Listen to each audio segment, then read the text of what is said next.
কুয়াশায় ঢাকা এক সকালে রান্নাঘরের আরামদায়ক এক কোনায় ছিল একটি নীলচে ছোট্ট চায়ের কাপ।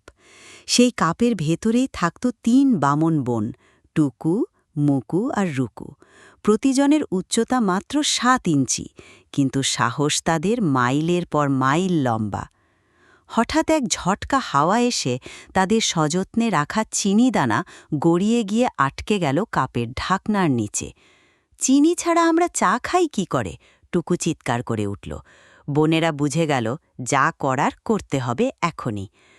কাঁটা চামচকে সিঁড়ি বানিয়ে আর কাঠের চামচকে নৌকা করে তারা টাইলসের উপর জমা ছোট ছোট পানির গর্ত পেরিয়ে রওনা দিল। কিন্তু সামনে অপেক্ষা করছে এক বিপদ।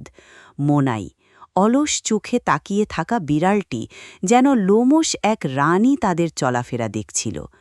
মুহূর্তেই বুদ্ধি খাটিয়ে টুকু একখানা সুঁটি ছুঁড়ে দিল, আর তাতেই অসুরের মতো নজরবন্দি মোনাই একটু ভেস্তে গেল।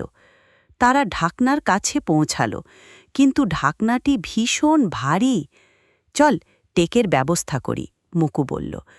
একটা ছোট কাঠি রেখে সবাই মিলে গুনে উঠল, ১, ২, ৩, ধাক্কা! ঢাকনাটি টুক করে ওপরে উঠে গেল। তারা তাড়াতাড়ি চিনি গুছিয়ে নিতে না নিতেই মোনাই ফিরে এলো। ঠিক তখনই রোদ এসে পড়ল তাদের বোতাম কম্পাসে, আর তার চকচকে আলো এক মুহূর্তের জন্য বিড়ালটির চোখ ধাঁধিয়ে দিল। এইটুকুই যথেষ্ট ছিল পালিয়ে আসার জন্য। নিজেদের ছোট্ট চায়ের কাপে ফিরে তারা চুমুক দিল। সেই চায়ের স্বাদ যেন আগের যে কোনো দিনের চেয়ে মিষ্টি। জয়ের মশলা মিশেছিল তাতে।